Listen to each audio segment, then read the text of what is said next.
नमस्कार। जन टीवी के उत्तराखंड के इस खास बुलेटिन में एक बार फिर से आप सभी का बहुत स्वागत है। मैं हूं आपके साथ प्रियंका तिवारी। खबरों को विस्तार से जानेंगे, लेकिन उससे पहले एक नजर हेडलाइंस पर। उत्तराखंड विधानसभा बजट सत्र का 18 फरवरी को होगा आगाज। सुरक्षा को लेकर विधानसभा अध्यक्ष ने ली बैठक।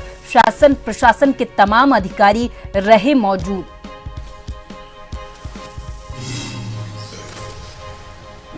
देहरादून में छात्रवृत्ति वितरण कार्यक्रम का आयोजन। सीएम पुष्कर सिंह धामी ने की शिरकत। विद्यार्थियों के साथ ली ग्रुप फोटो।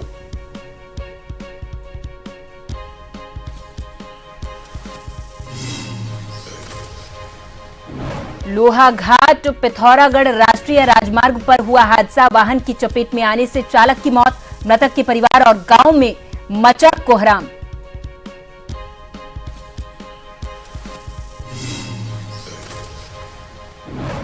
रुड़की के टोडा खटका में अवैध खनन का खेल। खनन माफिया दर्जनों डंपर और जेसीबी लेकर सक्रिय। प्रशासनिक अधिकारी ने संबंधित अधिकारी को कराया अवगत। कहा जल्द होगी कार्रवाई।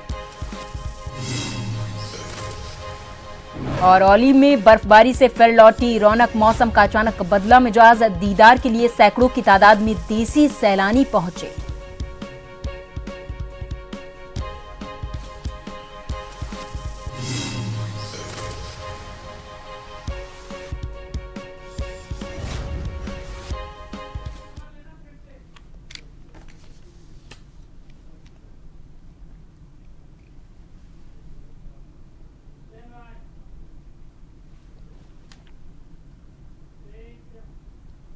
और अब खबरों को जानेंगे विस्तार से। आगामी 18 फरवरी को उत्तराखंड में विधानसभा का विशेष बजट सत्र की शुरुआत होने जा रही है, जिसकी सुरक्षा को लेकर आज विधानसभा अध्यक्ष ने बैठक की है, जिसमें शासन प्रशासन के तमाम अधिकारी मौजूद रहे हैं। वहीं बैठक के बाद विधानसभा अध्यक्ष ऋतु खंडूड़ी भूषण ने कहा कि बजट सत्र के लिए विधानसभा सचिवालय पूरे तरीके से तैयार है।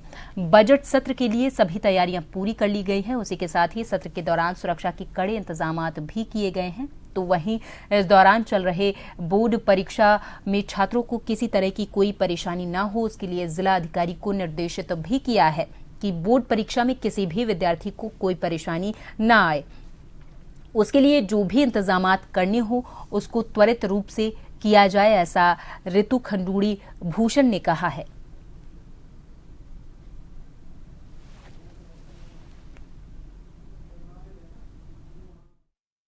गवर्नर साहब उनका भी अभिभाषण होता है, तो हमारी पूरी तैयारी है। विधानसभा सचिवालय की पूरी तरह से तैयारी है। आज आपने जैसे देखा कि जो हमारी बैठक हुई है, रेगुलर बैठक होती है, वो बैठक हुई है और उसमें हर तरह के बिंदुओं पर हम लोगों ने डिस्कस किया। और इस तरह से कोऑर्डिनेट किया जाए प्रिंसिपल से और अभिभावकों से कि बच्चे भी अपने परीक्षा केंद्रों में ससमय पहुंच जाएं और हमारे यहाँ पर व्यवधान भी ना हो। तो रूट डाइवर्जन और हमारी ड्यूटीज़ इसी प्रकार से रहेंगी। और साथ ही साथ बच्चों से अपील की जाएगी कि वो अपने केंद्रों में थोड़ा early on they should arrive.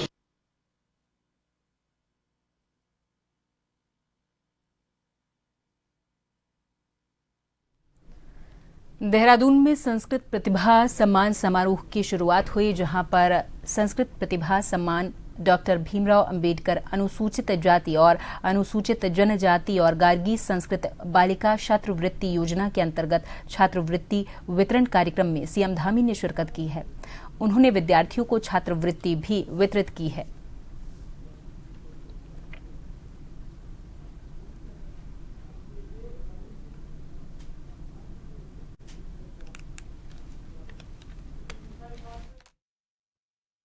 के लिए भी बहुत महत्वपूर्ण भूमिका निभाते हैं।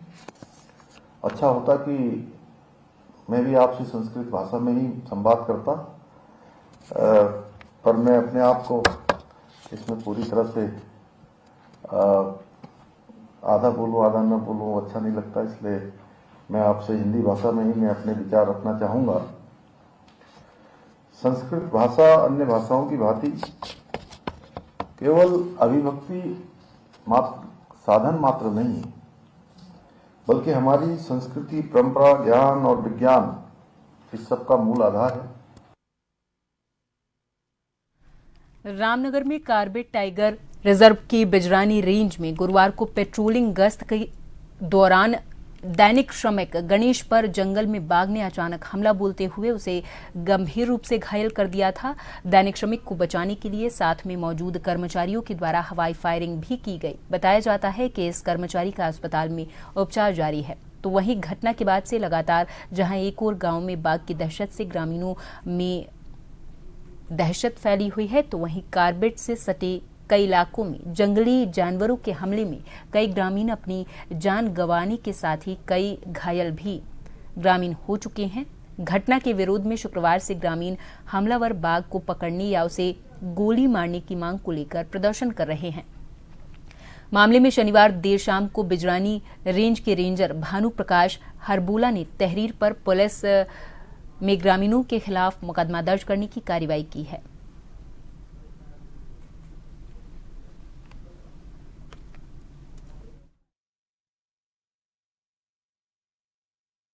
रेंज के क्षेत्राधिकारी वन क्षेत्राधिकारी हैं भानु प्रकाश हरबोला जी, उनकी तहरीर पर जो है सावलदे के ग्रामीणों के खिलाफ एक मुकदमा दर्ज हुआ है सरकारी कार्य में बाधा डालने और गलत तरीके से वहाँ पर जो वाहन जाने वाले थे उसमें ढेला और झिरना रेंज में जो सफारी जानी थी उनको रोका गया था। इन लोगों के द्वारा कल और आज दोनों दिन लगातार धरना प्रदर्शन किया गया, जिस कारण काफ़ी नुकसान हुआ है पर्यटकों का, इसलिए इसमें मुकदमा दर्ज किया गया है। लोहाघाट पिथौरागढ़ राष्ट्रीय राजमार्ग में संतोला के पास एक वाहन चालक ओट लगाने के दौरान अपने ही वाहन की चपेट में आने से हादसे का शिकार हो गया। इस हादसे में चालक की दर्दनाक मौत हो गई है। बाराकोट चौकी प्रभारी हरीश प्रसाद ने जानकारी दी और बताया कि शनिवार देर रात गैरी यानी कि बाराकोट निवासी कैंटर चालक पंकज कुमार, जिसकी उम्र 30 वर्ष बताई जा रही है, वो टनकपुर से पिथौरागढ़ की ओर जा रहा था। चालक के द्वारा अपने घर गैरी जाने के लिए कैंटर को संतोला में सड़क किनारे उसने खड़ा किया। उन्होंने बताया कि कैंटर से उतरकर पंकज ओट लगा रहा था, तभी अचानक से कैंटर ढलान में आगे की ओर लुढ़क गया और चालक पंकज अपने कैंटर और सामने खड़े कैंटर के बीच दब गया, जिसके चलते उसकी मौके पर ही मौत हो गई है। वहीं चौकी प्रभारी ने बताया कि आज रविवार को मृतक का पंचनामा भर के पोस्टमार्टम कर शव परिजनों को सौंप दिया गया है।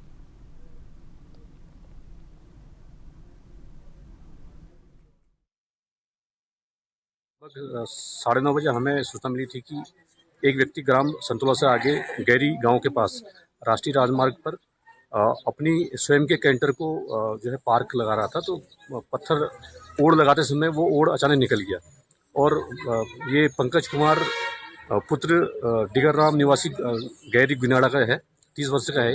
ये अपनी ही गाड़ी के चपेट में आने से जो है इसको गंभीर चोटें आई हैं और इसको तत्काल 108 के माध्यम से कल रात ही हम लोग यहाँ लाए उपजिला चिकित्सालय लोहाघाट में, लेकिन चिकित्सकों द्वारा इनको जो है मृत घोषित किया है और आज हमारे द्वारा जो है इनके शव का जो है पंचनामा भर के पोस्टमार्टम कार्रवाई की जा रही है। डोईवाला से देहरादून जाने वाली दूधली वाया बाईपास मार्ग की सड़क के चौड़ीकरण की स्थानीय ग्रामीणों के द्वारा लंबे समय से मांग की जा रही। यहां तक कि पूर्व मुख्यमंत्री त्रिवेंद्र सिंह रावत की ओर से इस सड़क के चौड़ीकरण की घोषणा भी पूर्व में की गई थी, लेकिन मुख्यमंत्री की घोषणा के बावजूद आज तक इस सड़क का चौड़ीकरण नहीं हो पाया है, जिसके चलते इस सड़क पर हुए रोड हादसों में तमाम व्यक्ति अपनी जान गंवा चुके हैं। लगातार ग्रामीणों की ओर से धरने प्रदर्शन किए गए, आंदोलन किए गए और सड़क का चौड़ीकरण आज तक ना हो सका। तो वहीं अब तक एक बार फिर से ग्रामीणों ने सड़क चौड़ीकरण की मांग को लेकर आंदोलन की शुरुआत कर दी है। जहां आप देहरादून में विधानसभा सत्र शुरू होने जा रहा, जिसके चलते इस रोड पर अत्यधिक ट्रैफिक रहता है। तो वहीं ऐसे में क्षेत्र के जनप्रतिनिधियों ने शासन और प्रशासन को नींद से जगाने के लिए एक बार फिर से आंदोलन की हुंकार भरी है।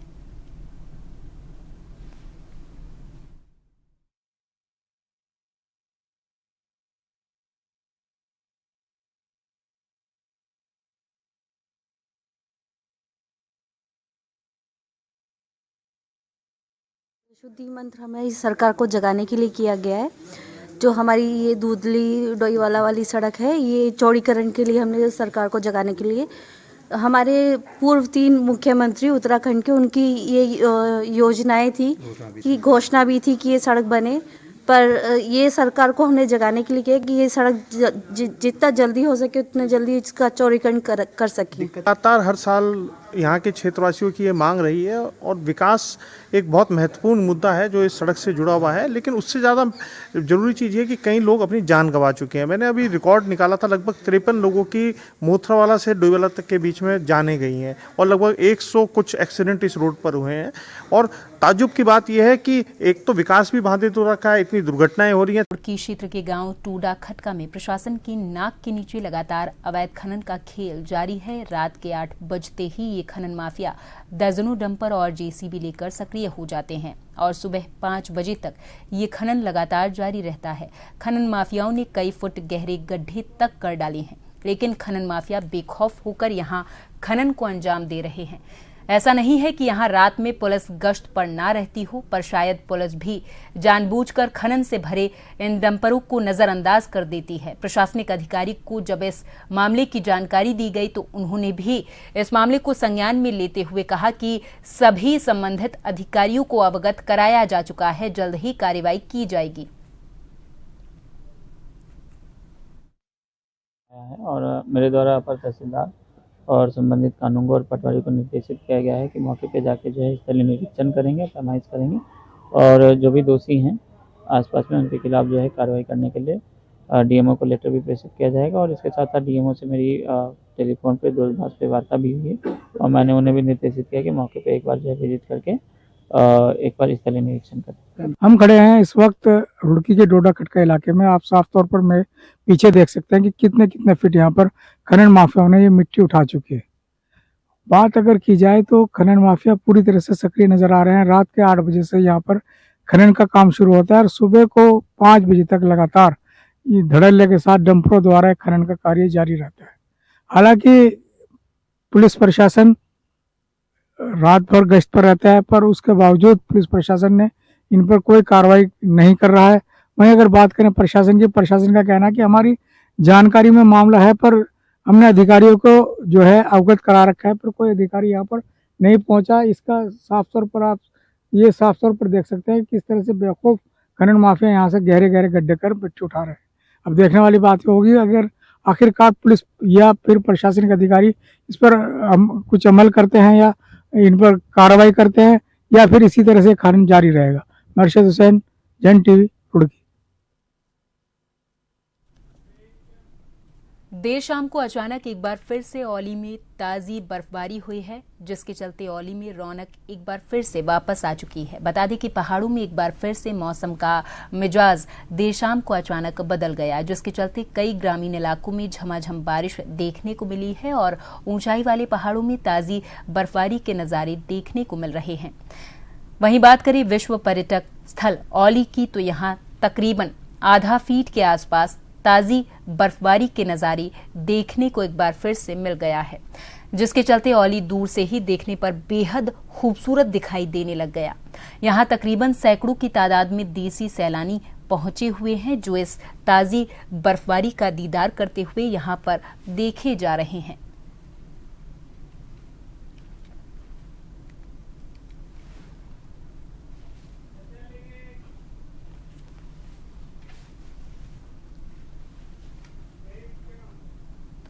और चलते चलते एक बार फिर नजर हेडलाइंस पर।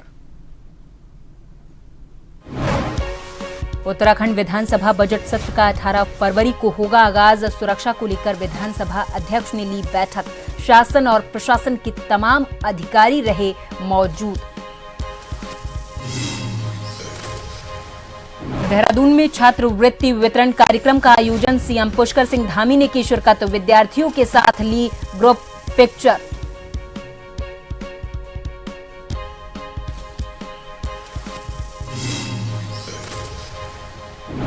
लोहाघाट पिथौरागढ़ राष्ट्रीय राजमार्ग पर हुआ हादसा, वाहन की चपेट में आने से चालक की मौत, मृतक के परिवार और गांव में मचा कोहराम।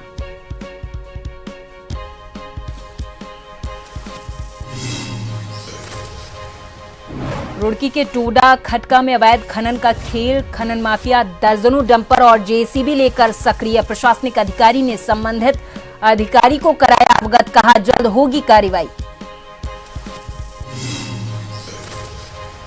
और औली में बर्फबारी से फिर लौटी रौनक, मौसम का अचानक बदला मिजाज। दीदार के लिए सैकड़ों की तादाद में देसी सैलानी पहुंचे।